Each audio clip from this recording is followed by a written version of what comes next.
3 weeks after she buried a man she had been quietly planning to leave Corinne. Hallett sat at her kitchen table in Calhoun's Crossing, Tennessee, with $211 in her checking account, a cup of coffee gone cold at her elbow, and the slow underwater feeling of a woman who had just realized she did not know what she was grieving. The house was too quiet. It had always been quiet when Edmund Hallett was alive, but that had been a different kind of quiet, the kind that pressed against her, that she had spent 31 years trying to fill with conversation he never quite met her halfway on. This quiet was different. This quiet had a shape to it. It sat in the recliner by the window.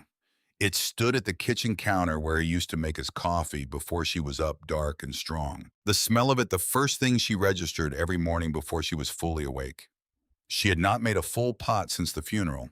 She did not know how to make exactly 1 cup's worth and not feel the waste of the rest.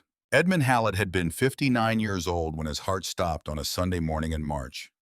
He had been a quiet man his entire life, and he died the same way, without announcement, without drama, without giving her any warning that the silence she had grown so used to was about to become permanent.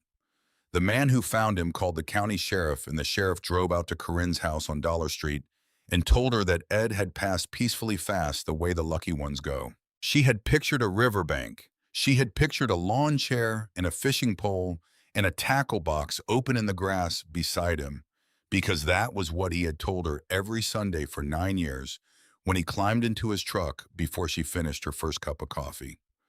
Going fishing. Back before dark. He never brought fish home. She had stopped asking around year 4. The funeral was on a Thursday, and Corinne had expected maybe 20 people. The pastor, a few men from the road crew Ed had worked with for the last decade. Her sister driving up from Knoxville, the neighbor who fed their cat when they traveled. She did not expect the parking lot of Calhoun's Crossing Baptist to fill so completely that men were leaving their trucks on the gravel shoulder of Route 9 and walking up in their good boots. She did not expect 140 people to file through those doors. She stood at the front in a black dress that pinched at the shoulders, and she watched them come. Old men and young men and men her own age with gray coming in at their temples, and every single one of them, without exception, stopped at the casket and placed a hand flat on the wood before moving on. Not a pat, not a brief touch. A full deliberate placement, like they were pressing something in or taking something out, or simply needing to make contact with a surface that connected them to a man they were not ready to let go of. A man she had been ready to leave for 9 years. One of them stopped in front of her near the end of the line. He was somewhere around 30, with a little girl on his hip and a wife at his elbow, and when he opened his mouth to speak, nothing came out for a long moment. He stood there with his jaw working, and the little girl on his hip reached up and patted his cheek, the way small children do when they understand something is wrong without knowing what. Finally, he said, "Your husband changed the entire direction of my life, ma'am. I never told my wife what he did for me. I'm going to tell her tonight." And then he moved on before she could ask him what he meant. And the next hand was already in hers, and the moment slid away from her the way the whole day did, fast and blurred at the edges. There was an old farmer near the end, a lean man in his 70s in a suit jacket that had not fit him since a different decade, who took both of her hands in his and held them and said only he was a fine teacher. And when Corinne, confused, said teacher, the old man's face went careful and deliberate, the way a man's face goes when he has just said more than he intended, and he said of patience, "Ma'am. He taught me patience." And then he moved on. There was a large man near the back of the church, heavy-set with a trucker's build and a ball cap he was crushing slowly in both hands, who did not come through the line at all. He stood at the very back through the entire service, with tears running openly down his face, and he was gone before the last hymn finished, slipped out the side door without speaking to anyone. Corinne would learn his name later. She would learn everything later. At the time, she only registered his presence as one more piece of a puzzle she did not yet know she was supposed to be solving. She did not cry at the funeral. She had already cried in the church parking lot before anyone arrived, alone in the cab of her own truck, with the windows up, and what she had cried about was not grief in any simple sense. It was a knotted, complicated thing she did not have a clean name for. Sorrow, yes.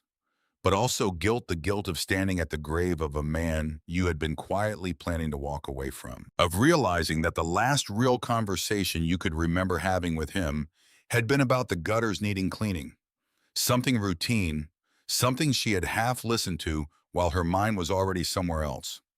Somewhere like the folder in the bottom drawer of the bedroom dresser, the one she had been carrying from address to address for 9 years, moving it each time, like it was a piece of furniture, like it was simply part of what they owned together. The folder contained divorce papers. Corinne had filled out everything but the signature line. She had met Edmund Hallett in the summer of 1992 at a county fair outside Knoxville when she was 25 and waitressing at a highway diner, and he was 27 and already driving for a road construction company. He had not said much that evening either. He had been a quiet man from the very beginning, and for the first years of their marriage, she had understood his silence as depth, the way you sometimes do with quiet people, the way their stillness can look like contemplation, like a body of water with something substantial moving underneath. He noticed things. He refilled her glass before she asked. He fixed what broke without being told. She had mistaken attentiveness for intimacy, and it had taken her the better part of a decade to understand they were not the same. The cooling was not dramatic. There was no single morning she woke up and felt the temperature change. It happened the way erosion happens, so gradually, you do not notice the shape of the land changing until one day you look up and realize the river has moved. She had wanted a partner. She could talk to a person who was curious about her, who asked questions about her day and meant the answers. And what she had was a man who sat in his recliner every evening with the television on low, and his eyes somewhere she could not follow. She had reached for him in 100 small ways over the years. She had stopped reaching somewhere in her late 40s, and he, in his quiet way, had let her stop. By the time she filed the first set of papers, she was not angry at him. She was simply tired in a way that had no bottom to it. Tired of talking to a wall, tired of the one-sided evenings, tired of being alone inside a marriage. She had not signed them because there was always a reason not to yet. Not this year. After the holidays. After her sister's health sorted itself out. After. There was always an after. And then he died on a Sunday morning in March and took the after with him, and she was left at a kitchen table with $211 and a grief she could not properly name. It was the following Tuesday when she found it. She had been packing his things to donate to the church, working through the bedroom shelf by shelf, and she came to the Bible. Ed kept it between a coffee can of miscellaneous hardware and a stack of old pay stubs on the shelf above the dresser. Corinne had dusted around that Bible for 3 decades without ever opening it. They were not church-going people, not in any regular sense, and she had assumed it was his mother's kept out of habit rather than faith, the kind of object a household accumulates without anyone deciding to keep it. She took it down to put in the donation box, and when she did, the spine fell open in her hands the way a book will when it has been opened to the same page so many times that the binding has given up trying to stay closed, and a folded piece of paper slid out from between the pages and landed on the floor at her feet. She set the Bible on the dresser and bent to pick up the paper. It was thin, soft at the creases, the kind of soft that comes from being handled many times over many years. She unfolded it under the bedroom light. It was a warranty deed, stamped by the Harlan County Clerk's Office, dated April 2015. 2 acres parcel, 7 Old River Trace Road on the south bend of the Calhoun River. Grantee Edmund James Hallett. Purchase price $1,400. Corinne read it 3 times. Her husband had purchased riverfront land 9 years ago for $1,400 and had never once spoken a word about it to her. Not when they were talking about money, of which there had never been much. Not when they were talking about the future, which had happened less and less as the years went on. Not once in 9 years a single word. She stood there with the deed in her hand and felt the floor of her certainty shift beneath her. Behind the deed, still tucked inside the Bible, was a second piece of paper. She almost missed it. It was smaller than the deed, folded differently, and when she opened it, her breath caught in a way she was not prepared for. It was a hand-drawn map. Ed's handwriting. She would have known it anywhere, large, deliberate block letters pressed hard into the page, the writing of a man who had learned to grip a pen like a tool rather than an instrument. Every letter made with the kind of care that suggested each one had once cost him something. He had drawn the route from town to the river, marked the distance as 11 miles circled a road labeled Old River Trace, twice in ink that had gone over the same spot multiple times. An arrow pointing east along a line he had labeled Gravel Cut, and at the end of the arrow, a small square, the word shack. And beneath that, three words she would spend the next several weeks trying to fully understand. Keep it open. Corinne sat down on the edge of the bed with the deed in one hand and the map in the other, and the donation box at her feet half filled with his shirts. And for the first time since she had cried in the church parking lot, she felt something other than the tangled, nameless weight she had been carrying since the sheriff's car pulled up outside. She felt the alertness of a person who has just discovered that the story they thought they were living was not the only story being told. She did not sleep that night. Before the sun came up, she made a half pot of coffee by accident, poured it out, and made a single cup instead. She put the deed and the map in her purse. She drove south. The drive took her through country she had lived alongside for 30 years without ever properly seeing. Limestone bluffs catching the first gray light cedar pressing down to the road on both sides, the smell of it coming through the cracked window. Something sharp and clean that she did not have a word for, but that she associated, she realized now, with Ed. With the smell of him when he came home on Sunday evenings. River mud and cedar, and something else she had never been able to name. Something faintly chalky that she had filed away without examining the way you file away a detail that does not fit your working theory of a person. Old River Trace Road turned to gravel after the second cattle guard. The gravel was red clay dust the color of dried rust, and it rose behind her truck in a thin plume that hung in the still morning air. She counted 2 mailboxes in 11 miles. She found the gravel cut where Ed had marked it on the map, a break in the cedar just wide enough for one vehicle, with 2 ruts worn deep from years of regular use, and now beginning to green over down the center, where nothing had driven for 3 weeks. She followed the ruts down through the cedar and came out on a flat clearing above the river bend. The shack was there. It was not much from the outside. A single room, she guessed 16 feet by 20 at most, sided in rough-cut board gone silver gray with decades of weather. A tin roof rusted at the seams, but pitched correctly angled to shed rain toward the river. A short stovepipe, a narrow porch across the front, just 4 planks wide with 2 cedar posts holding up the overhang. A single window on the riverside with real glass in it, catching the early light and throwing it back warm. There was a padlock on the door, and sitting on the top porch step, watching her with its head tilted at an angle that suggested both curiosity and long practice with disappointment, was a dog. It was a medium-sized animal, brown and white, with one ear that stood straight and one that flopped forward at the tip. It was missing its back left leg, and it sat on 3 with the easy balance of a creature that had long ago stopped considering this a problem. It did not bark when she cut the engine. It did not run. It watched her step out of the truck and into the red dust with the stillness of an animal that had been waiting for someone and was not entirely surprised to find that the someone who arrived was not the one it had been hoping for. Corinne stood in the cold morning air and looked at the dog and said, "Hey," softly. The dog thumped its tail once against the plank and went still again. She tried the padlock. It held. She walked the perimeter of the building through wet grass that soaked through her shoes, past a stack of firewood split and stacked tight under a blue tarp, past a rain barrel at the corner of the roof, past the back wall with its single vent, until she came around to the river-facing window. She cupped her hands against the glass and pressed her face close and looked in. And she stood there for a very long time, because what she saw inside made no immediate sense, and she needed the time to let the pieces arrange themselves into something she could hold. There were chairs, not lawn chairs, not folding chairs. School chairs, the old-fashioned wooden kind with a curved writing arm attached at the right side, the kind that had populated American elementary school classrooms for most of the 20th century. There were a dozen of them arranged in 2 neat rows facing the front of the room.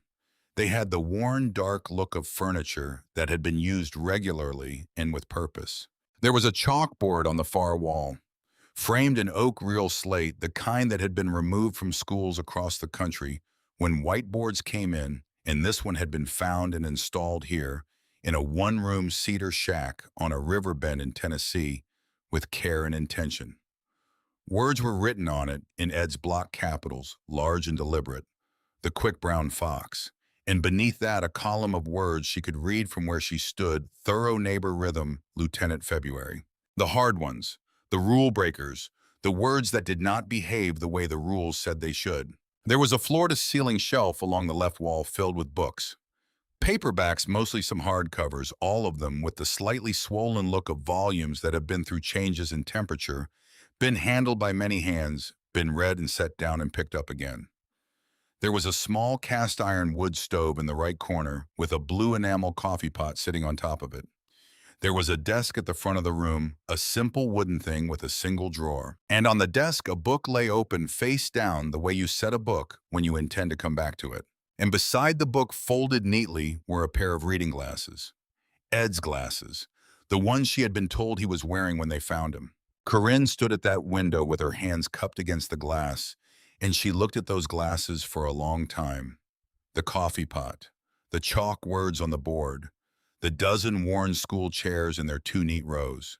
She did not understand yet what she was looking at, not completely, but she understood with a certainty that came from somewhere below thought that she had been profoundly and entirely wrong about something. Not about one thing, about many things. About the fundamental nature of the man whose shirts were folded in a donation box back on Dollar Street. She drove back to town and went directly to Garrett Osby's feed and hardware store because in Calhoun's Crossing, Garrett Osby was where you went when you needed to understand something the public record could not tell you. He was a wide, deliberate man in his mid-60s with reading glasses permanently pushed into his white hair in a green canvas apron with the store's name stitched on the chest in faded gold thread.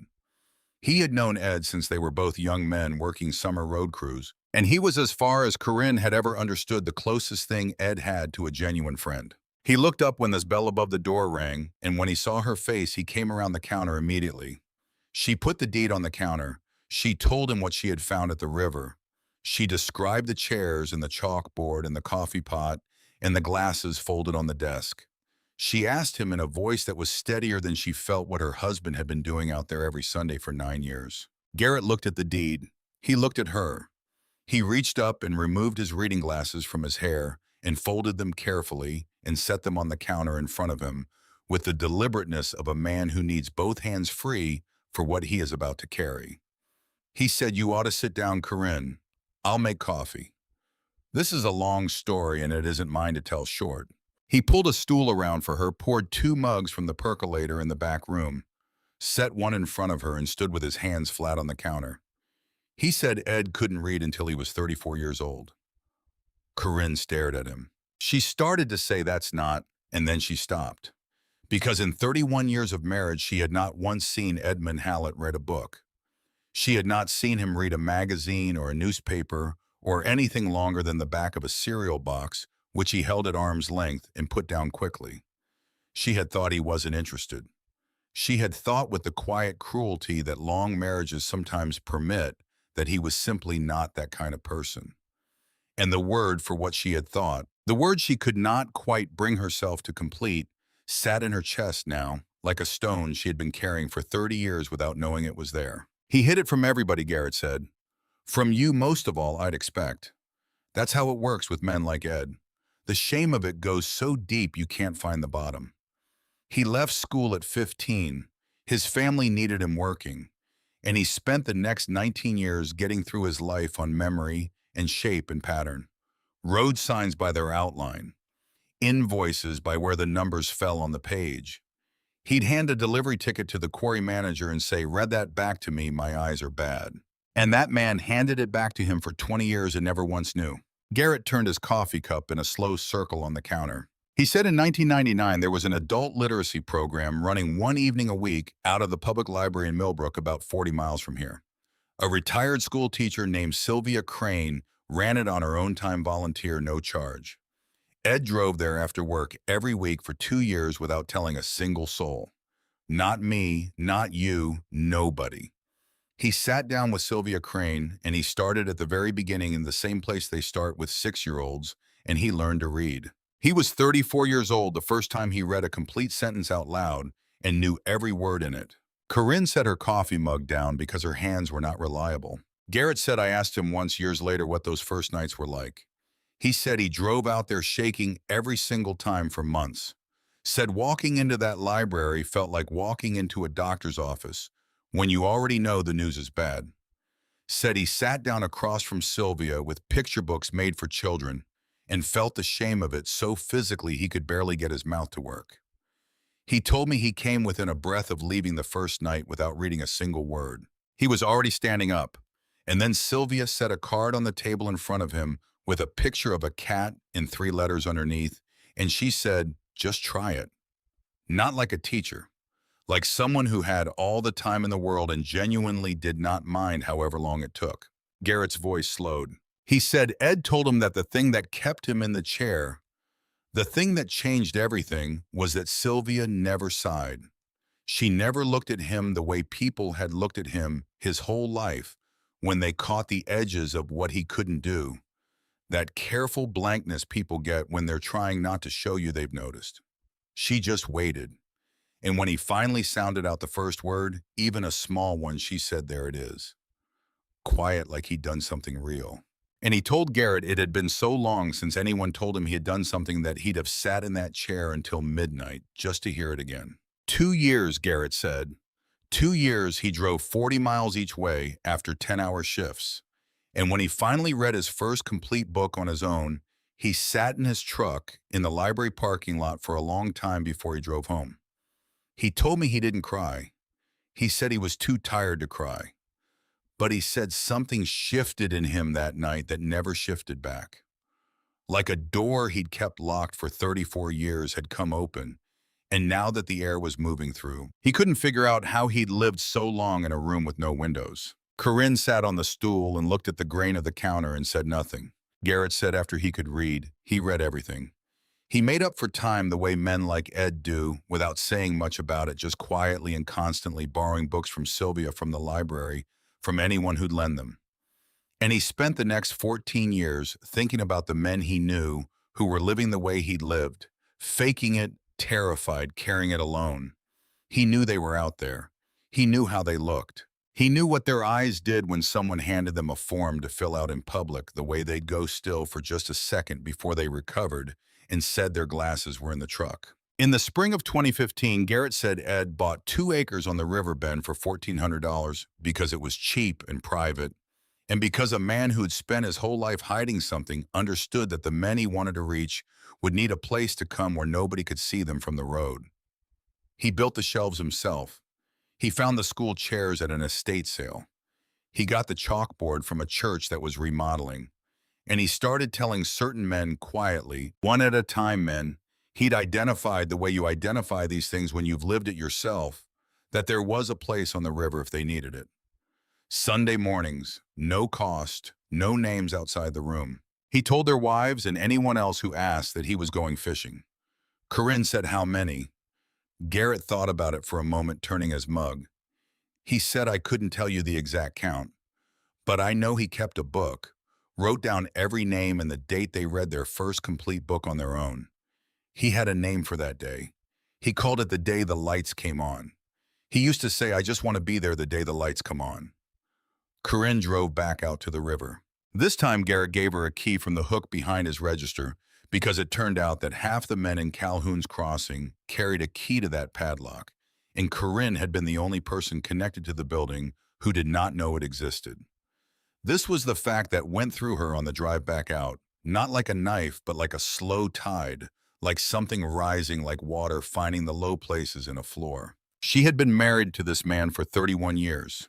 She had made his coffee and washed his clothes and lain in the dark next to him, and felt the silence between them as a kind of personal failure. Her failure, her inability to reach him. And the entire time 11 miles south of the house they shared, there had been this room and these men and this life he had been living that she had never been given a single word of. She unlocked the door and walked in. Inside, it smelled of wood smoke and old paper, and underneath both of those, faintly him.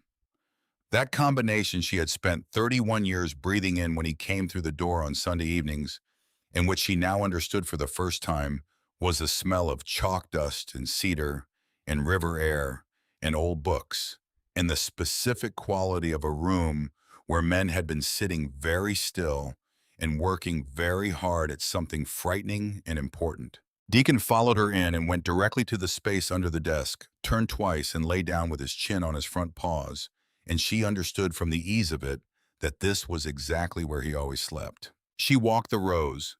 She ran her hand along the writing arms of the school chairs, worn smooth and dark, where adult forearms had rested, had pressed down, had steadied themselves for the difficult and necessary work of becoming legible.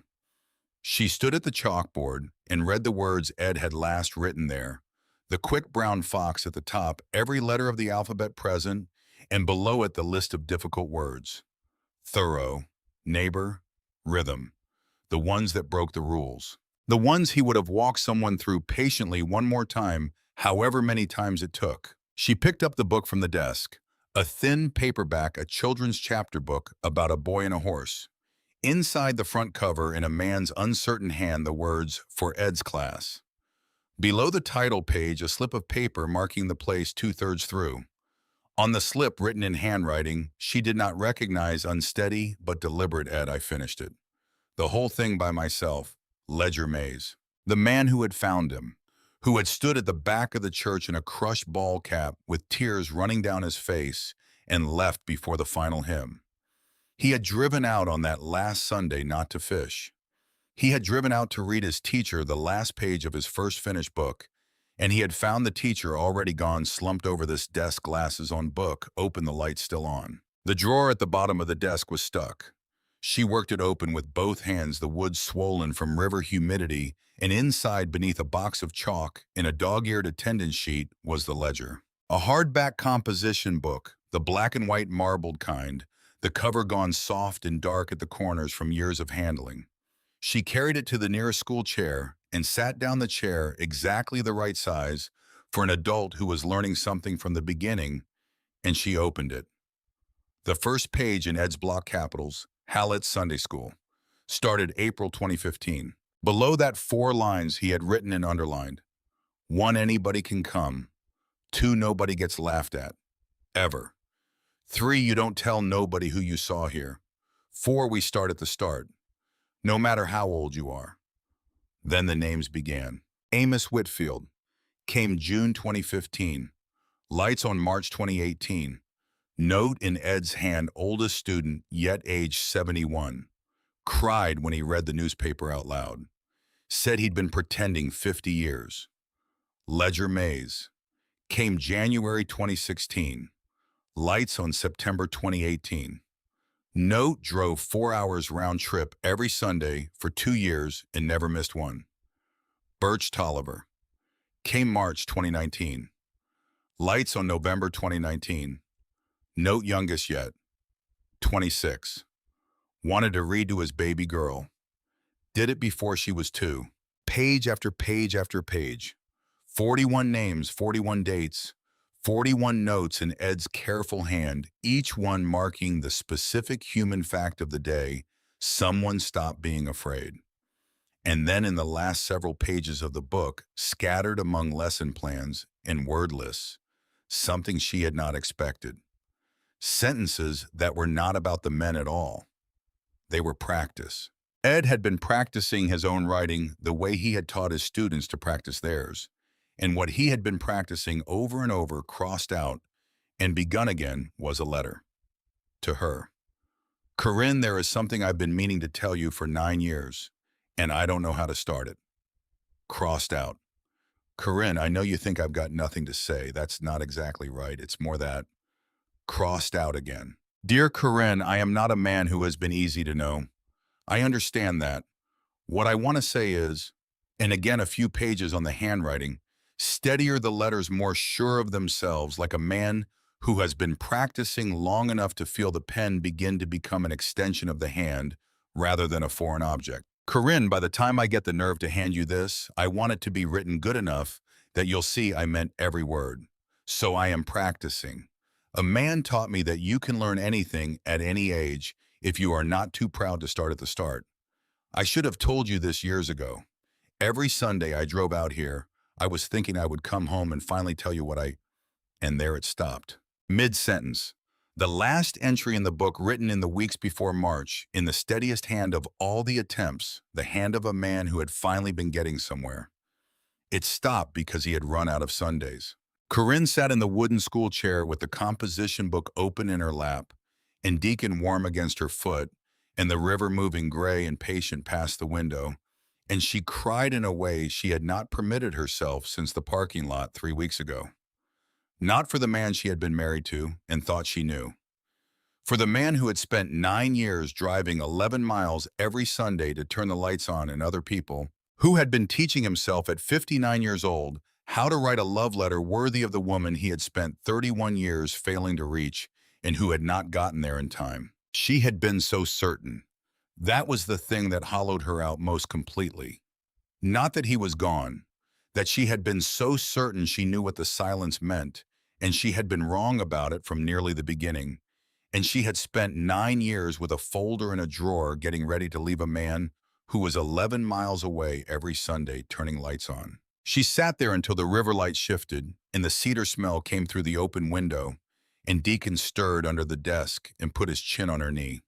And then she closed the ledger and she held it against her chest, and she looked at the chalkboard one more time. The quick brown fox. Every letter of the alphabet present and accounted for.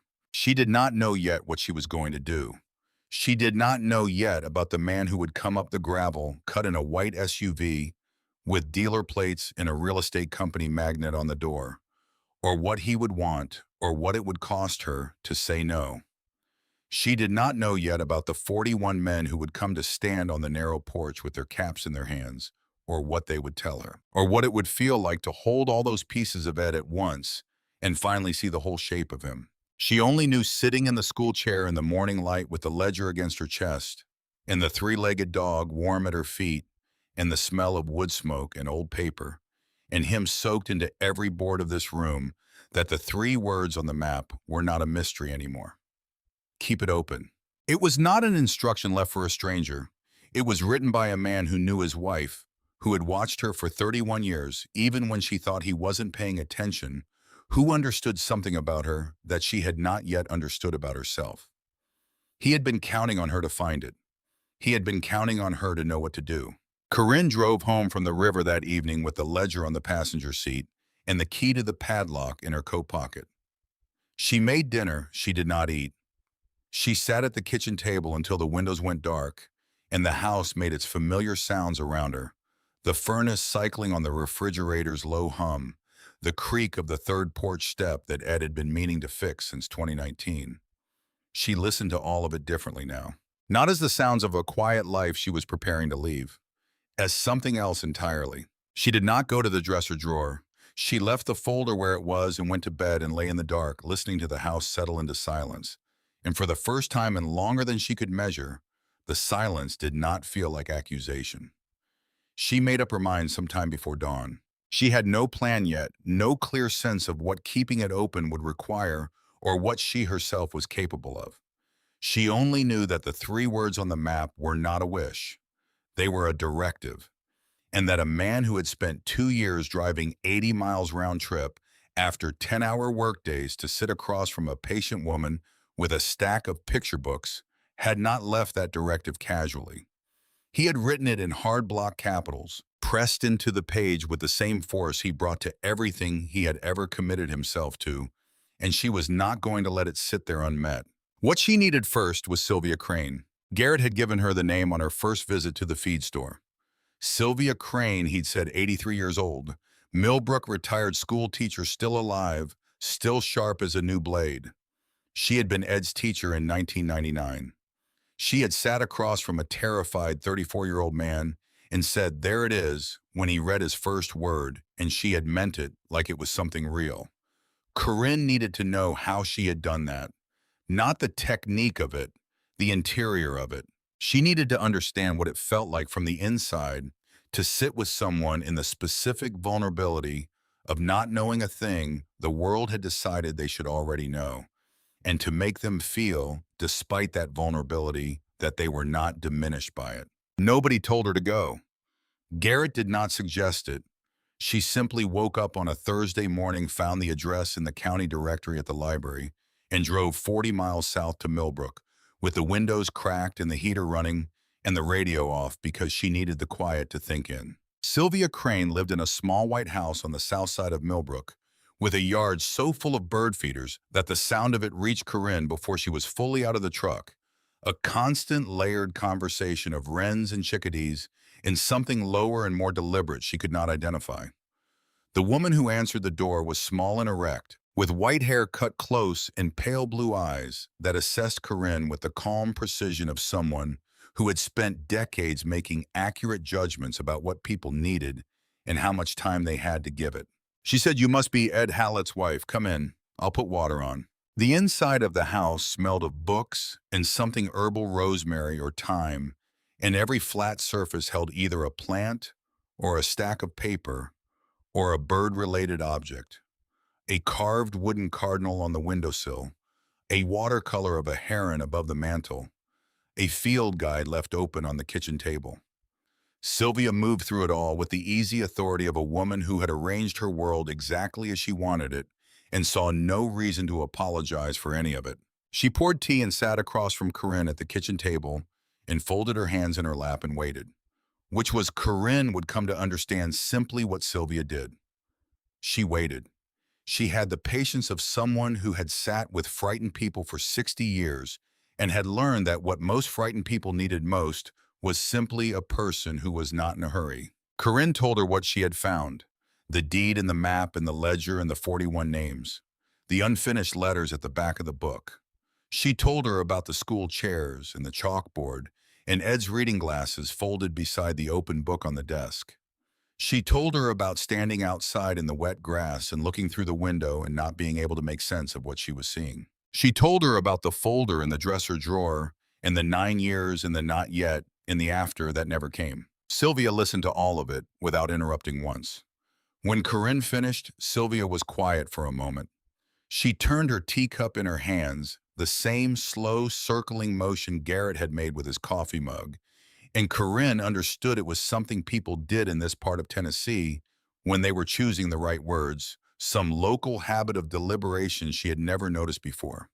Sylvia said, "I want to tell you about the first night he came." It was October, she said, 1999. The literacy program ran on Tuesday evenings, 7 to 9, in the back room of the public library. Most of the people who came were younger people in their 20s who had slipped through school with gaps in them. People whose situations made regular attendance difficult. People who needed the practical skill of reading for work or for their children and were willing to accept the specific humility of asking for it. A few were older. Ed was the oldest she had ever had. He sat at the far end of the table, she said, as far from the door as he could get, which was what people did when they were terrified and determined in equal measure. They put themselves where escape was most difficult, so they couldn't talk themselves into using it. He wore his work clothes still dusty from the day because he had driven directly from the job site, and she understood from this that he had not gone home. First, had not given himself time to reconsider, had simply come straight from work before his nerve could desert him entirely. His hands were flat on the table when she sat down across from him, pressed against the surface, the way hands press against something solid when a person is trying to hold themselves still. She had seen it before. She knew what it meant. It meant this man had made a decision that cost him considerably, and he was not going to unmake it, and the least she could do was honor that by not wasting a single second of his courage on anything unnecessary. She put a card on the table in front of him, a simple white card with a picture of a cat in the upper left corner and the word cat printed in large letters below it. She pointed to the word and said, "Just tell me what sounds you hear." He stared at it for a long time, she said, long enough that she could see the muscles in his jaw working. And then in a voice so low she had to lean forward to catch it, he sounded out the letter sounds one by one. Not the word, just the sounds. Three sounds, the beginning and the middle and the end of a small word that a first grader could read in half a second. And he built them with the painstaking care of a man laying stone, making sure each one was solid before he moved to the next. When he finished, she said, "There it is. That's exactly it." She told Corinne that she had said those words or some version of them thousands of times over her career to children and adults alike because they were simply the truest things she knew how to say in that moment. The person had done the thing. The thing was real. It deserved to be acknowledged as real and not made smaller by qualification or excessive praise or the enthusiasm that sounds like relief, like you weren't sure they could do it, but you're glad they proved you wrong. There it is just meant the thing was true. It was there. It existed. They had put it into the world, and it was real. Ed, Sylvia said, looked up at her when she said it, and the expression on his face was something she had not forgotten in 25 years. Not gratitude, not relief, not the complicated pride of someone who has just accomplished something in spite of their own expectations. It was simpler than all of those things. It was the expression of someone who has been invisible for a very long time and has just for the first time been seen. He came every Tuesday for 2 years without missing a single session, Sylvia said. He drove 40 miles each way in every kind of weather. He sat at the far end of the table every time, same seat, same pressed flat hands, same quiet and total commitment. He was the hardest working student she had ever taught and the least willing to give himself credit for it. Every week when he made progress, and he always made progress, she could see him trying to calibrate whether it was enough, whether the distance he had covered justified the distance that remained. He carried his own measuring stick, and it was not a generous one. She had told him near the end of the second year that he was one of the most capable students she had ever worked with. He had looked at her for a moment and then said, "I'm the slowest one in the room." She had told him that the slowest one in the room was sometimes the one who understood it deepest, because they had not had the luxury of skating past the places that were hard. They had been required to stop at every one and work it through until it held. He had thought about that for a while, and then he had nodded once the way Ed apparently nodded when he accepted something as true, and he did not argue the point further. When he finished his first complete book on his own, she said he came to the next Tuesday session and set it on the table in front of her. She asked him what he thought of it. He said it was the best thing he had ever read. She told him it was a fairly ordinary adventure novel. He said, "I know. That's not what I meant." Corinne sat at Sylvia Crane's kitchen table with the tea cooling in front of her, and she thought about a man who had spent 34 years without access to the written world, and then entered it slowly, painstakingly over 2 years of Tuesday evenings, and who, upon finishing his first complete book, had said, "That's not what I meant." She thought about all the evenings she had sat across from him at their own kitchen table and felt the silence as a sign of absence, of lack, of a man with nothing interior to offer.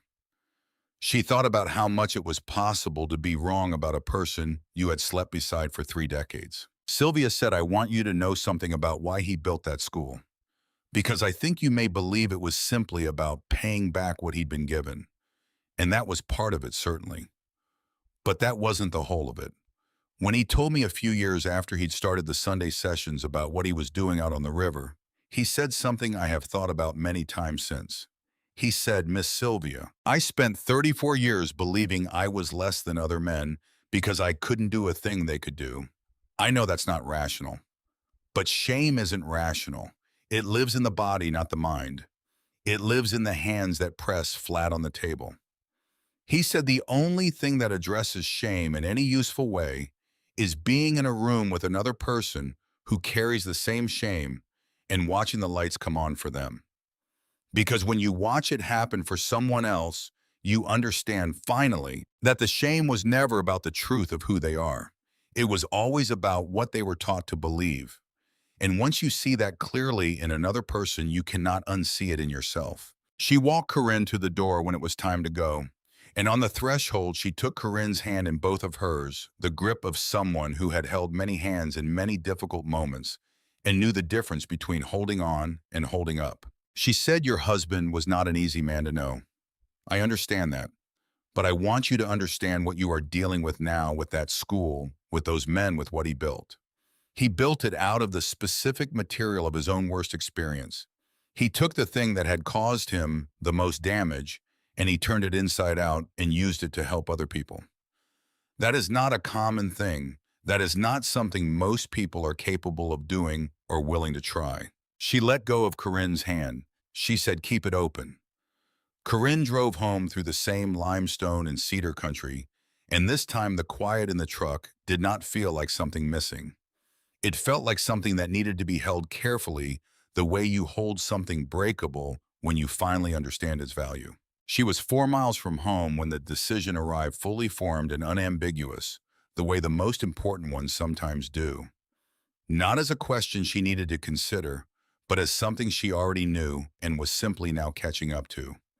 She needed to find the men in the ledger, not wait for them to come to her. Go to them. And when she found them, she was going to ask them something hard. But that was not for yet. There were other things first. She came home and went directly to the bedroom and took down the Bible and turned to the back of it, past the maps of the Holy Land, past the family tree. Page Ed had never written a single name in. Past a postcard she did not remember being there. And in the very last pages, folded into the back cover, she found it. A single sheet of paper folded twice in Ed's block capitals. She unfolded it under the bedroom light. I, Edmund James Hallett, being of sound mind, leave everything I own to my wife Corinne Hallett, including but not limited to the 2 acres and building located on Old River Trace Road, Harlan County, Tennessee. I want the school kept open for as long as she is able. Witness this day, March 14th, 2022. Below that, Ed's signature pressed hard into the page the way all his writing was. Below that, Garrett Osby. Below that, Sylvia Crane. A note in smaller letters at the bottom. Notarized copy on file, First County Bank of Harlan, March 15th, 2022. Corinne sat on the edge of the bed and held the paper in both hands and felt the relief move through her so completely that it left her dizzy. He had done this 2 years before he died. 2 years before his heart stopped on a Sunday morning in that classroom, he had driven to the bank and had this witnessed and notarized and filed as if he had known, as if he had been making arrangements for exactly this possibility, as if he had understood in his quiet and total way that the thing he had built was worth protecting, and that the person he trusted most to protect it was the woman sleeping on the other side of the bed from him, whether she knew it yet or not. He had written "Keep it open" on the map because he had known she would be the one to find it. He had known her better than she had known herself. She was still sitting on the edge of the bed, the will in her hands, when she heard the crunch of gravel in the driveway. She went to the window. In the driveway, gleaming and wrong against the ordinary afternoon light of Dollar Street, sat a white SUV with dealer plates and a magnetic real estate sign on the driver's door. The man getting out of it was about 42, soft through the hands and jaw, in the way of someone who had never done prolonged physical labor, wearing a quarter-zip pullover in a shade of blue that suggested careful choices. His boots were clean. They had never been anything but clean. She had met Denton Hallett exactly twice in 31 years of marriage, both times at funerals, and neither time had he made a particular impression on her, except as a peripheral figure at the outer edges of Ed's sparse family. Someone who sent a card at Christmas and had a real estate career in Nashville and was, she had understood without ever being told directly, not someone Ed had much use for. She went to the door before he knocked. He smiled when she opened it, a wide, prepared smile, the kind that arrives too quickly and stays too long. And he said, "Aunt Corinne, I'm so sorry I haven't been out sooner. I've just been trying to give you space. Can I come in?" She did not invite him in. She stood in the doorway. He adjusted smoothly, the adjustment of a man who had encountered closed doors before and knew how to work around them. He said, "I'll be brief. I know you've been out to the river property. I heard you've been spending some time there. I want to talk to you about it before things get complicated." She said, "What things?" He said, "Well, that's the thing." He put one hand on the doorframe, casual and proprietary, and looked past her into the house the way a man does when he is calculating. He said, "Ed and I had an understanding. He knew I was in real estate. He knew I had the contacts and the knowledge to handle a property transaction properly. And he told me a few years back that he wanted this land to stay with family, with someone who could do something useful with it. We shook on it. Now, I know that's not paperwork, and I'm not trying to make this adversarial. He paused. He said, I've been working with a development group out of Nashville. They're putting a resort and outdoor hospitality complex in along this stretch of the Calhoun 200 cabin units restaurant full amenities. It's a significant project, significant investment in this county. The site engineers have identified that the only viable access route for the northern staging area runs across that 2-acre parcel. He said, parcel the way you say it when you want something to sound like a logistical problem rather than a place. He said they're prepared to offer what I think is a very fair number for a piece of riverbank with an old building on it that's been sitting unused. $60,000, Corinne, for a shack. He let that sit for a moment, let the number do its work. He said, I have a buy-sell agreement already drafted. You sign, I handle the transaction, you get the money, the resort gets built. And you don't have to worry about maintaining a property 11 miles from town that you have no practical use for. She said it has a use. He tilted his head slightly. What kind of use? She said, my husband taught 41 grown men to read in that building. For free, on his day off, for 9 years. The chalkboard in there has the last lesson he ever wrote. The book on the desk is what he was reading when he died. Something moved across Denton's face. Not guilt. Something closer to recalibration, the expression of a man who has just discovered the ground is different than the map suggested and is deciding quickly how to reroute without losing momentum. He said, that's a real meaningful story, and I mean that sincerely. But a story doesn't stop a development plan, and it doesn't pay property taxes. He lowered his voice by a register, the register of a man about to do someone a favor. He said, I'll be straight with you. I've looked at the estate situation. Ed didn't have a lot. He died without much in the way of organized assets. If there's any question about the legal standing of the property, if he died without a properly executed will, the estate goes through probate, and as blood family I have standing in that process that a surviving spouse doesn't always supersede. I'm not saying that to threaten you. I'm saying it because the simple path, the path where you walk away with $60,000 instead of a lawyer bill you can't afford, is right here in front of you.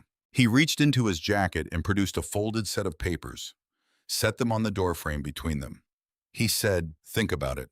They need an answer by the end of the month. He went back to his white SUV, and she watched him back out of the driveway with the careful ease of a man who believes he has just left something inevitable in motion. The magnetic sign on his door caught the afternoon light as he turned onto Dollar Street. She watched until he was gone. Then she went inside and sat at the kitchen table with the will in front of her, the one she had found 40 minutes ago in the back of the Bible, witnessed by Garrett Osby and Sylvia Crane on March 14, 2022, with a notarized copy on file at the First County Bank of Harlan. She thought about $60,000. She thought about the lawyer bill she could not afford.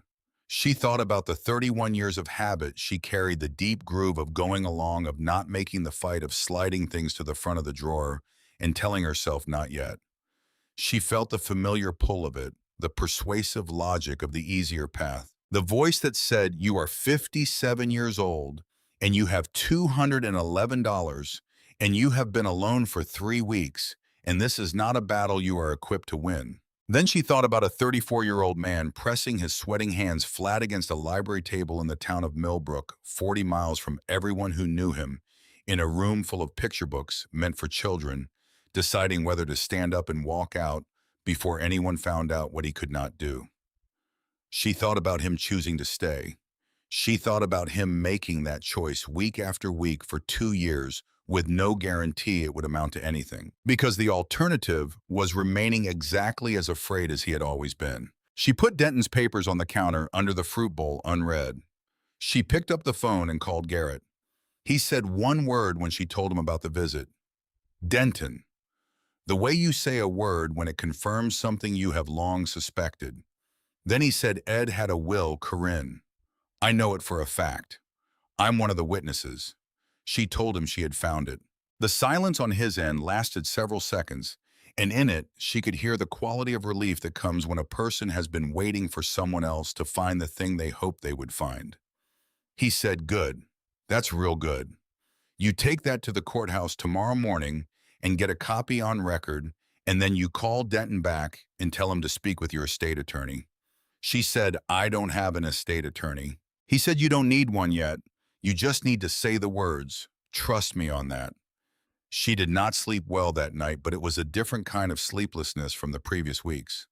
Not the sleeplessness of grief or guilt or the tangled confusion of a woman who has just discovered the floor of her certainty has given way.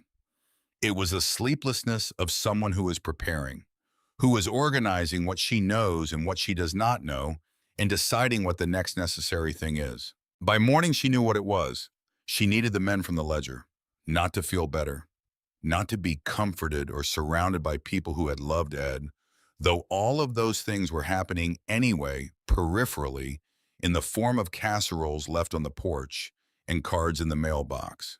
She needed them for something specific, and she needed to ask them for it directly without softening the request or making it easier for them to say no. She needed them to stand up. Denton had filed a petition with the County Planning Commission, she learned from Garrett the following morning, requesting a condemnation hearing for the Old River Trace parcel on grounds of public benefit to the resort development. The hearing was scheduled for the last Thursday of the month, 17 days away. She had a will. The will was airtight. Garrett confirmed the notarized copy on record at the county clerk's office, exactly where it should be. On paper, Denton had nothing. But paper did not always win the room, and the room was a public planning commission hearing with a Nashville development group presenting glossy site plans and talking about job creation in a county that had been losing young people for 30 years. And she was a 57-year-old widow standing between them and what they wanted. And the only argument she had for why the building mattered was the human truth of what had happened inside it. She needed the men who could speak to that truth. She started with Amos Whitfield because Garrett told her he was the one who had come to the shack most often after the funeral, who had stood on the porch the longest before he could bring himself to leave. She drove to his farm 7 miles east of town on a Wednesday morning and found him in the barn working a length of fence wire with a pair of pliers. He was 75 years old and built like someone who had spent 7 decades doing hard physical work and had no particular opinion about that one way or the other. He set down the pliers when she came in and looked at her with the steady, patient eyes of a man who had been expecting her. She told him about the hearing. She told him what Denton wanted. She told him about the will and why Denton's petition had no legal standing, but why that might not be sufficient in what she was asking. She said, "I need you to come to the Planning Commission hearing and tell them what Ed did for you, in public, with your name on it." The barn was quiet. Outside, something moved in the pasture. Amos looked at the fence wire in his hands and was quiet for a long time. He said, "You know what you're asking." She said, "I do."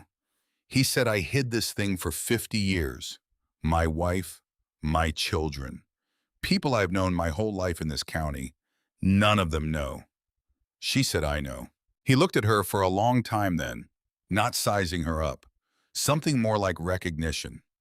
He said, "Ed used to say the shame was never about the truth of who you were.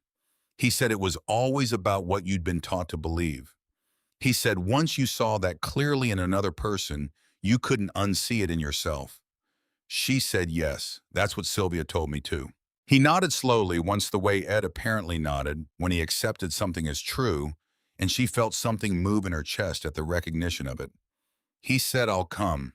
You tell me the time and I'll be there." She found Birch Tolliver at his house on the north end of town, a young man of 30 with a daughter on his hip and a wariness in his eyes that dissolved the moment she said Ed's name. She found Ledger Mays at the truck stop on Route 9, where he layered over between long hauls, a large, quiet man who listened to her in the cab of his parked rig with his hands folded on the steering wheel and his eyes on the windshield. And when she finished, said, "Only tell me where to be and when." She found 4 more that week, and 3 the week after, truckers and farmers and tradesmen men who had driven out to a cedar shack on a river bend once a week for months or years and had come away carrying something they had not arrived with. Each conversation was its own difficult thing. its own negotiation between what was being asked and what it would cost. Two men said no. She understood. She thanked them and left. Nine men said yes. She needed more. She called Garrett. He gave her four more names she had not found in the ledger and an address she had not known about. She called those four and got three more yeses and one silence that she left alone. 12 men, 11 who would come. Enough. The night before the hearing, she sat alone in the shack with the wood stove going and Deacon asleep under the desk and the river making its patient sound outside the window. She had brought the ledger with her. She opened it to the last page of Ed's unfinished letter and read it again in the lamplight. Every Sunday I drove out here, I was thinking I would come home and finally tell you what I... She closed the ledger. She sat with it against her chest for a while, the way she had sat with it the first day in the school chair, with Deacon warm against her foot and the river moving past outside. Then she put it in her bag carefully and she turned off the lamp and she stood in the dark for a moment while her eyes adjusted. She was 57 years old. She had never spoken in front of a room of strangers in her life. She had never fought for anything. She had spent 31 years going along following staying quiet, sliding things to the front of a drawer, and telling herself she would deal with them later. She had carried a folder full of papers. She never signed a decision. She never made a life. She never quite chose one way or the other. Later had run out. She locked the door. Deacon stood at her knee.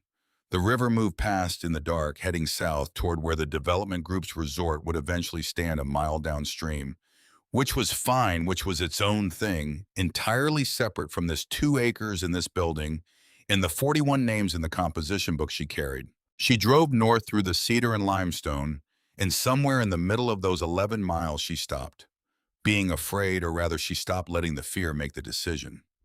She was still afraid. She was going to be afraid tomorrow in that room, and she understood now that this was simply the condition under which the necessary thing would be done. Ed had pressed his shaking hands flat against a library table for 2 years. She could stand at a podium for 5 minutes. The county courthouse in Calhoun's Crossing was a 2-story limestone building on the town square that smelled of old paper and floor wax, and the institutional staleness of a place that had been conducting official business in the same rooms for 80 years. The Planning Commission met in the basement, a low-ceilinged room with fluorescent lights that buzzed slightly at one end and metal folding chairs arranged in rows facing a long table where 5 commissioners sat with their name placards and their water glasses, and the careful expressions of people who believed tonight would be uncomplicated. Corinne arrived 40 minutes early. She sat in the second row with the ledger in her lap and the notarized will in a manila envelope beside her, and she watched the room fill. She had not expected the room to fill. She had told 11 men to come, and she had expected 11 men, and perhaps their wives, perhaps Garrett, perhaps Sylvia. If Garrett had thought to ask whether she wanted to make the drive up from Millbrook, she had not expected the folding chairs to run out. She had not expected people to begin standing along the back wall in both sides of the room. Neighbors and townspeople and men she recognized from the feed store and the gas station and the diner on Route 9. People who had apparently heard something through the network of a small county and had decided that whatever was happening tonight in the basement of the courthouse was worth showing up for. Denton arrived with his lawyer 12 minutes before the scheduled start. The lawyer was a trim man in a gray suit carrying a leather portfolio and a rolled site plan under one arm, and he moved through the room with the easy confidence of someone who had done this many times in many counties and found the process reliably predictable. He set the site plan on the easel at the front of the room and unrolled it and clipped it into place. And Corinne could see from where she sat the glossy renderings of the proposed resort, the clean architectural lines of 200 cabin units stepping down a hillside toward a rendered river. Sailboats on the water, a sun perpetually setting in the upper right corner of the image. Denton sat in the front row and crossed one leg over the other and did not look at Corinne. He had the settled posture of a man who has done his math and found it satisfactory. The chairman called the meeting to order at 7 o'clock precisely and gave a brief procedural summary that most of the room had stopped listening to by the third sentence. Then he introduced the applicant's representative, and the lawyer in the gray suit stood up and moved to the front of the room with his portfolio and began. He was good at it. Corinne gave him that. He spoke clearly and with calibrated warmth, the warmth of a man who understood that rural planning commissions respond better to a tone of respectful partnership than to the aggressive efficiency he might use in a city room. He talked about the resort project in terms of the county's future, the hemorrhaging of young people to larger markets, the need for an economic anchor, the tax revenue, the construction jobs, the permanent hospitality positions, the way a project of this scale could change the trajectory of a community that had been contracting for 30 years. He used the word opportunity 7 times.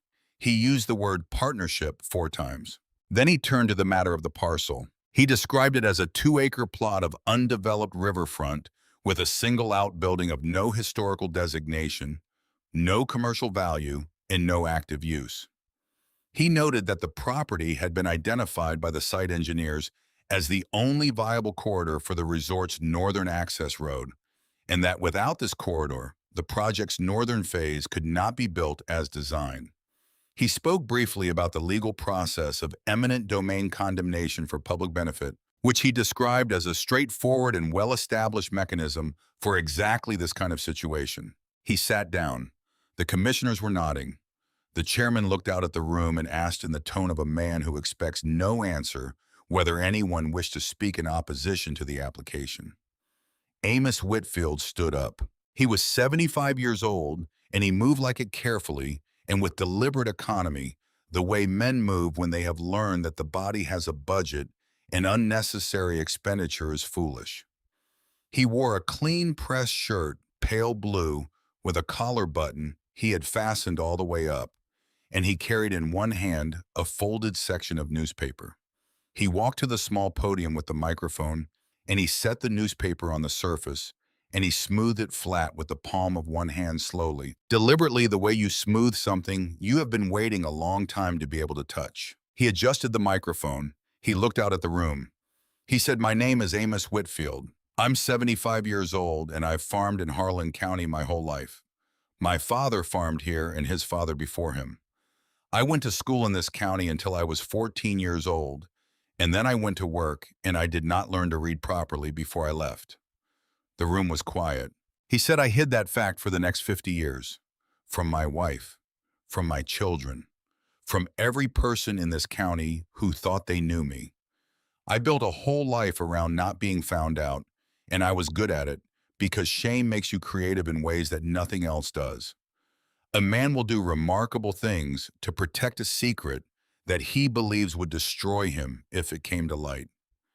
He paused and looked down at the newspaper. He said there was a man named Edmund Hallett who built a one-room school on the south bend of the Calhoun River and taught grown men their letters on Sunday mornings for 9 years for free because he had once been exactly where we were, and he understood what it cost to stay there. He found me when I was 71 years old. I drove out to that building for nearly 3 years.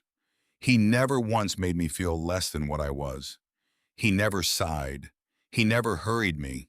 He just waited. And when I got something right, he said, "Good," real quiet, like I'd done something worth saying out loud. He put his hands on either side of the newspaper.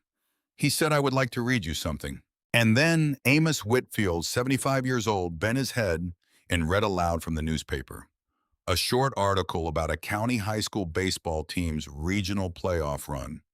4 paragraphs. Nothing important. Nothing remarkable in any way, except that every word landed in the silent room with the weight of something that had been a very long time coming. He read slowly and he read clearly, and he did not look up until he reached the final sentence. And when he did look up, half the room had its hand over its mouth. He folded the newspaper and put it back in his shirt pocket. He said, "That is the building you are proposing to demolish for an access road. I would like every person in this room to know what it is before you vote on what to do with it." He picked up his newspaper, nodded once to the chairman, and walked back to his seat.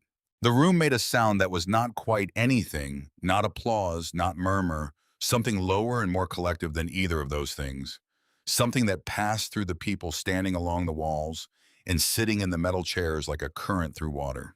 Birch Tolliver stood up next. He was 30 years old, lean and dark-haired with his daughter on his hip, a small girl of 4 or 5, with her father's dark eyes and her mother's skeptical expression, and she surveyed the room from her position with the calm authority of a child who has been carried into many adult situations and has decided to make her peace with it. Birch carried a thin children's book in his free hand. He said his name and his age and that he had come to the shack on the river when he was 26, newly married with a daughter just born, unable to read a bedtime story to his own child.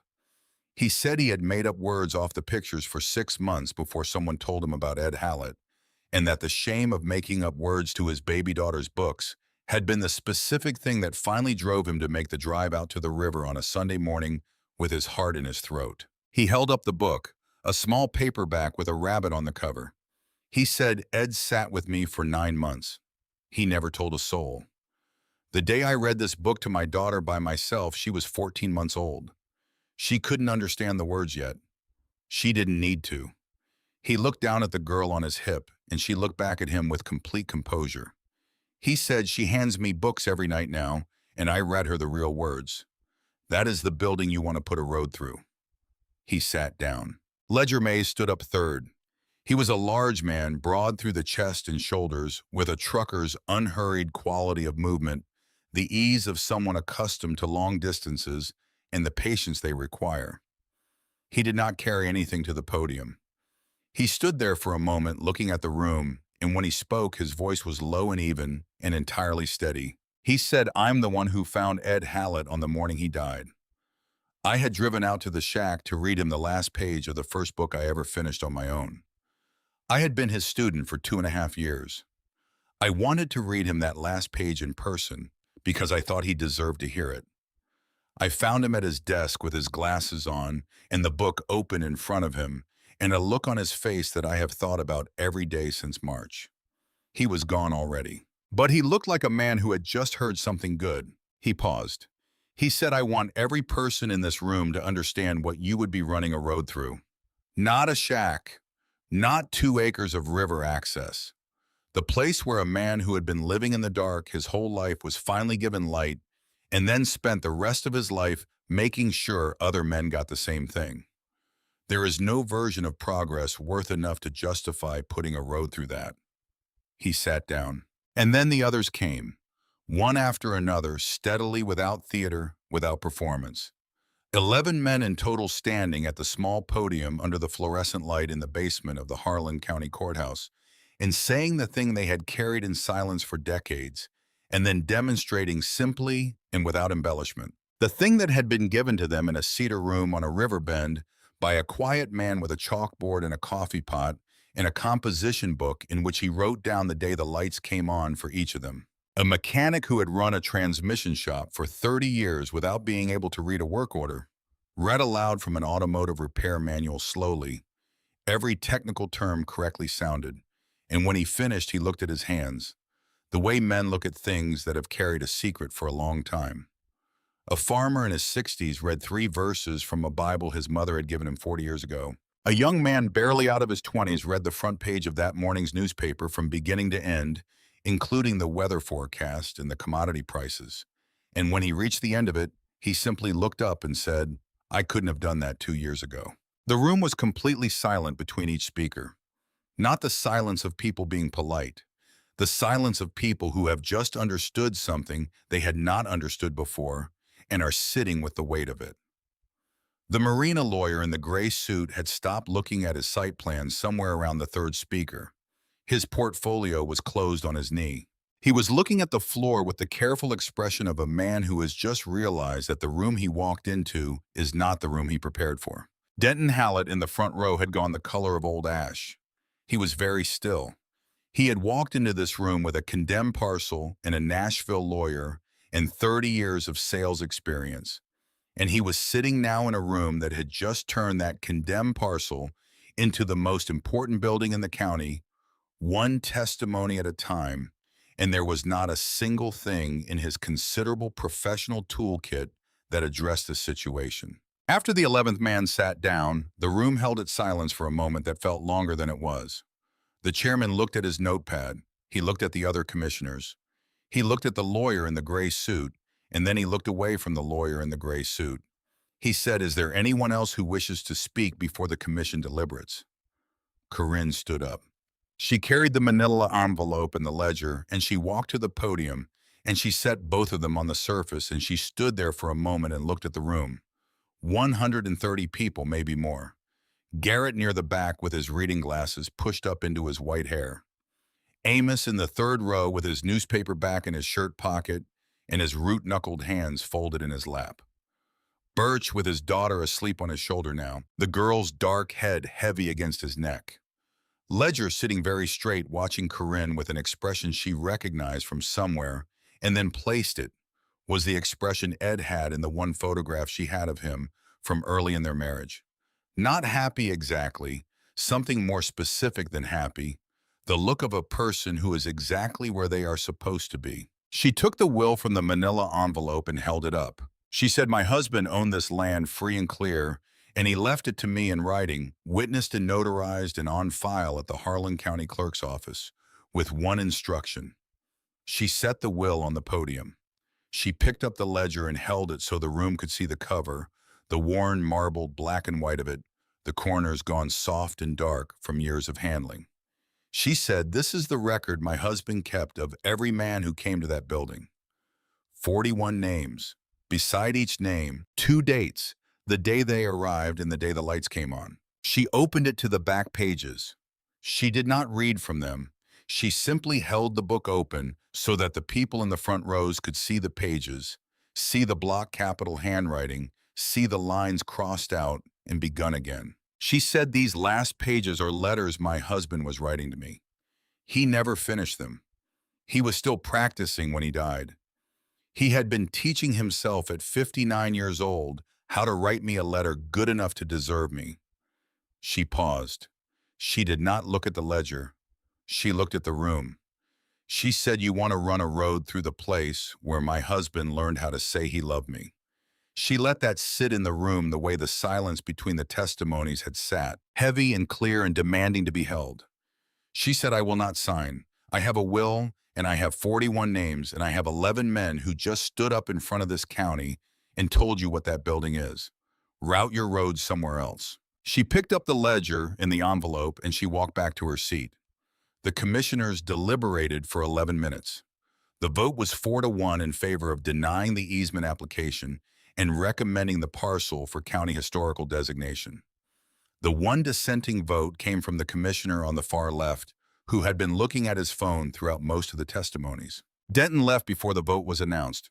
She watched him go, the clean boots moving quickly up the basement stairs, the gray suit lawyer packing his site plan back into its tube with the deliberate care of a man who has been paid regardless of outcome and is therefore unbothered. The door at the top of the stairs opened and closed, and the sound of it was smaller than she expected. She sat in her metal folding chair while the room came back to life around her. Chairs scraping, voices rising, people moving toward her with their hands extended and their faces carrying the expression of people who have just witnessed something they will talk about for the rest of their lives. She shook hands and she said, "Thank you," and she held herself together through all of it, which required more effort than the 5 minutes at the podium had required. Because the podium had required only the thing she had prepared for, and this required the thing she had not. It was Garrett who finally got her out, steering her gently through the thinning crowd with one hand at her elbow. He walked her up the stairs and out into the cool night air of the town square, and she stood there for a moment with her face turned up and her eyes closed and breathed. She heard footsteps behind her. She turned. A woman she did not know was standing at the top of the courthouse steps.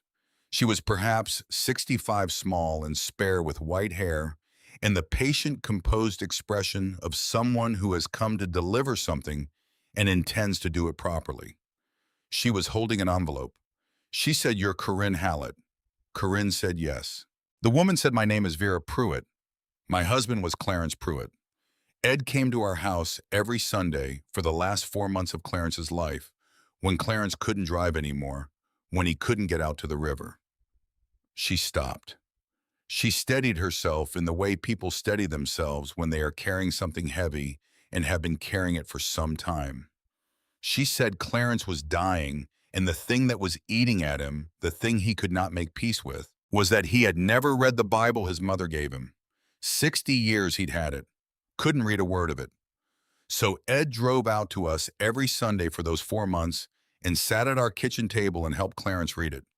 A little at a time, patient as anything, never charged, never told a soul. Clarence made it to the Psalms before he passed. She held out the envelope. She said, after Clarence died, I found a note among his things. He'd written it to Ed. It took him most of a week to write it. I went out to the shack to give it to Ed, and I found out Ed had already passed. The dates were close within the same month. She paused. I kept it because I didn't know what else to do with it. But tonight, watching what happened in that room, I understood that it belongs with you. Corinne took the envelope. It was light, barely anything the weight of a single sheet of paper handled many times. She said, "Thank you, Vera." Vera Pruitt nodded once, and then she went down the courthouse steps and across the square, and Corinne watched her go, and then she opened the envelope. Inside was a single sheet of lined notebook paper folded twice. The handwriting on it was labored, the letters large and uneven, the product of enormous effort and very little practice, but every word was legible, and she read it once and then she turned it over. On the back in Ed's block capitals was a note she had not known to expect. She stood under the courthouse lights and she read it.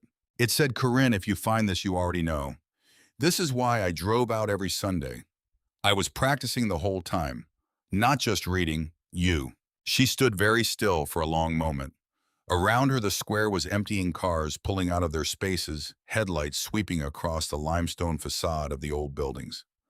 The night air was cool and smelled of cedar from the ridge behind town, and she understood now, standing here, that she had been smelling that smell for 31 years and had never known what it meant. He had known she might not find the ledger immediately. He had known that the circumstances of his death were unpredictable and that there were any number of ways in which his unfinished letter might remain unfinished in ways even he had not intended. He had prepared a contingency. He had given this note to a man he knew was dying, entrusted it to that man's wife, left a chain of custody that would reach Corinne at the moment when she most needed to receive it, which was not at the kitchen table 3 weeks after the funeral.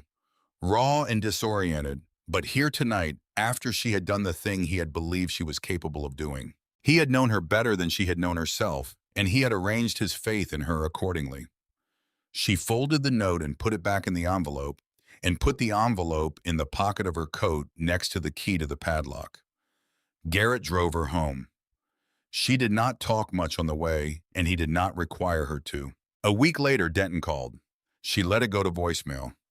His voice on the recording was smaller than she had ever heard it, diminished by several registers from the man who had stood in her doorway with his clean boots and his drafted papers and his $60,000.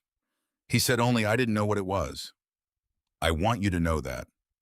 I didn't know what it was." She did not call him back. She did not delete the message. A man could be exactly what she had seen him to be in her doorway and still somewhere in the bottom of him be capable of honest acknowledgement. She knew something about shame now, about what it did to people, about how it made them smaller than they might otherwise be, and how the only thing that addressed it in any useful way was exactly what Ed had spent 9 years demonstrating in a cedar room on a riverbend. She was not going to waste Denton's shame. She was also not going to pretend it undid what he had tried to do. She left the voicemail where it was. The resort was built. It took 14 months, and by the following summer, there were 200 cabin units stepping down the hillside a mile downriver, and a restaurant with a river view deck, and a parking lot full of out-of-county vehicles on weekends. And it was by all accounts good for the county in the ways the Nashville lawyer had said it would be. Corinne drove down to look at it once in the early fall when the construction was finished and the first guests had arrived. She stood in the parking lot and looked at the buildings and the boats on the river and the sun on the water. It was fine. It was what it was. None of it touched the 2 acres upriver where the cedar pressed down to the bank, and the shack stood gray and quiet with its chalkboard and its coffee pot and its school chairs worn dark at the writing arms.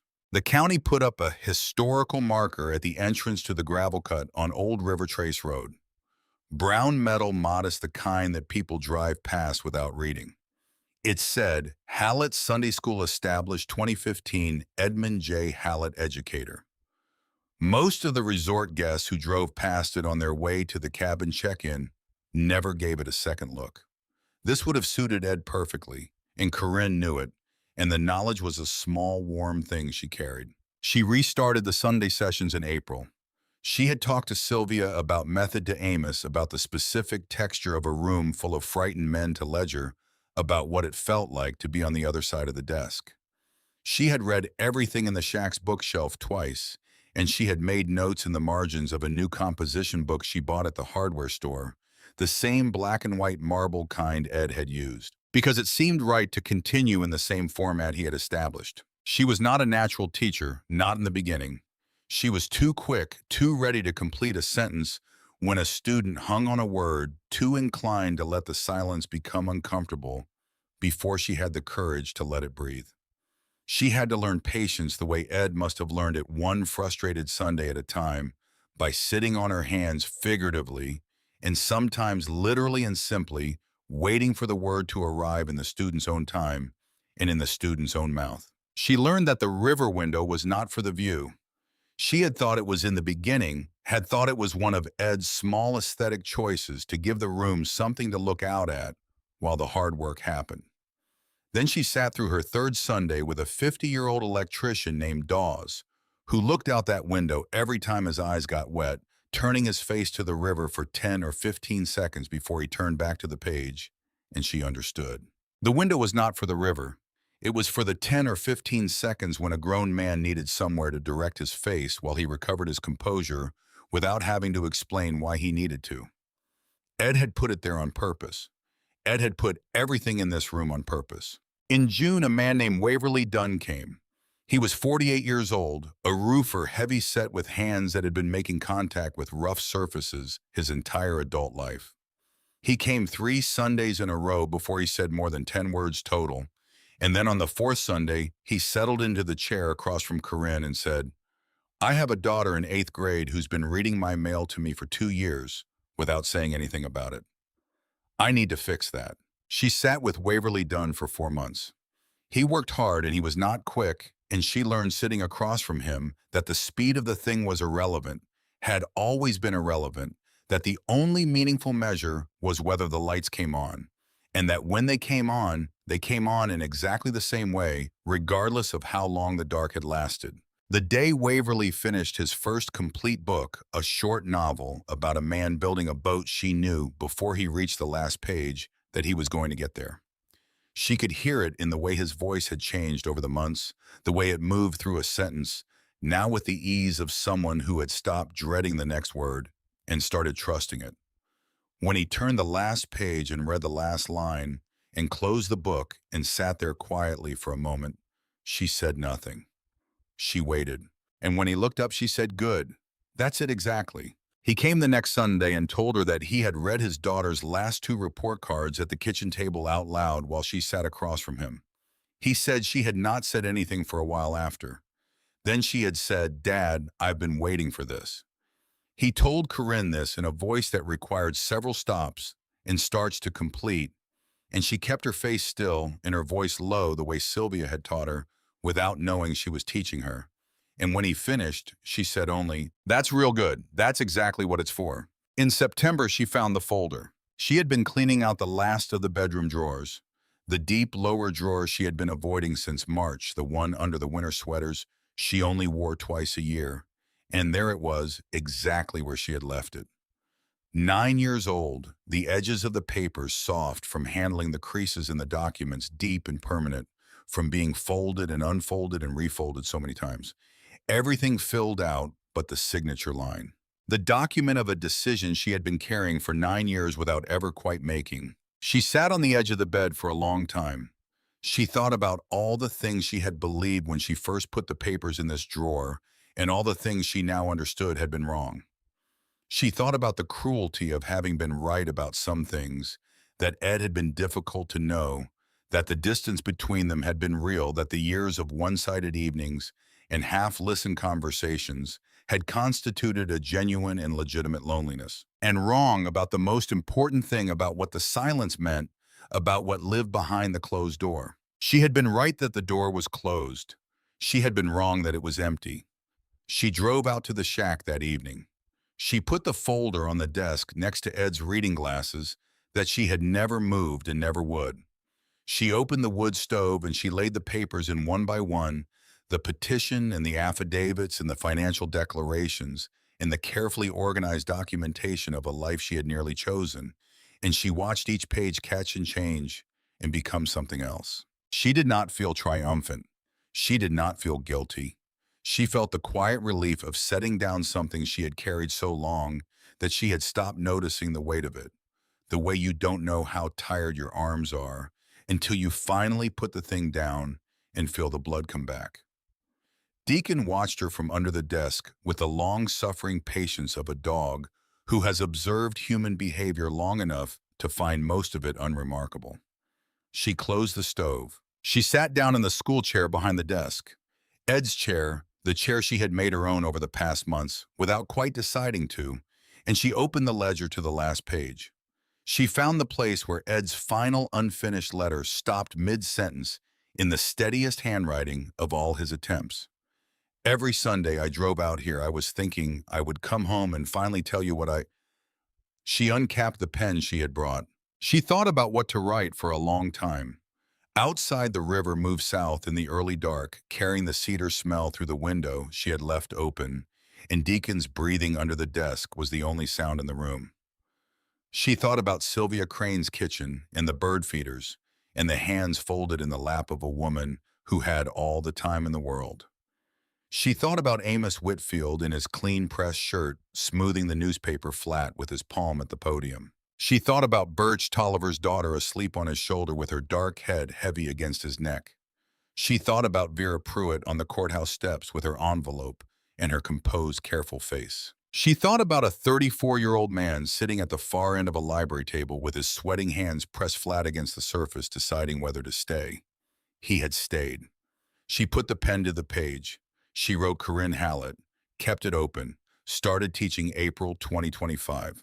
She looked at what she had written, then she moved the pen down one line because there was one more thing, the most important thing, the thing that had been waiting to be written since March, since the church parking lot, since the kitchen table with the cold coffee and the deed and the 3 words on the map.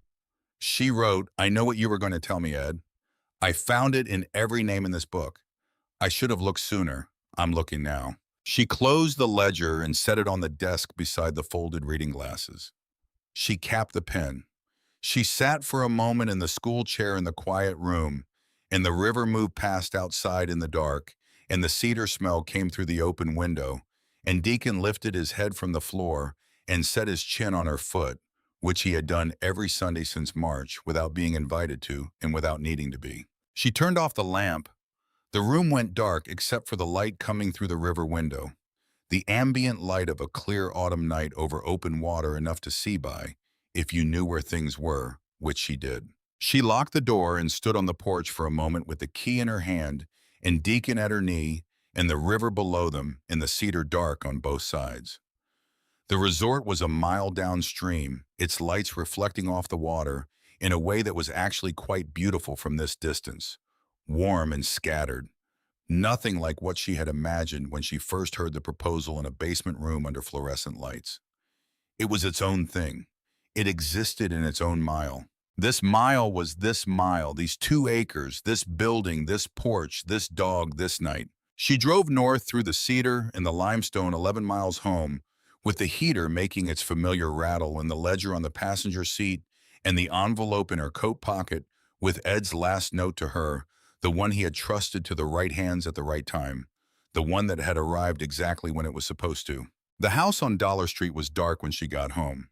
She made a full pot of coffee for the first time since March and sat at the kitchen table and let it cool and thought about Sunday. There was a man coming who worked at the grain elevator on the north edge of town, 53 years old, who had asked Ledger to ask her whether she had room for one more.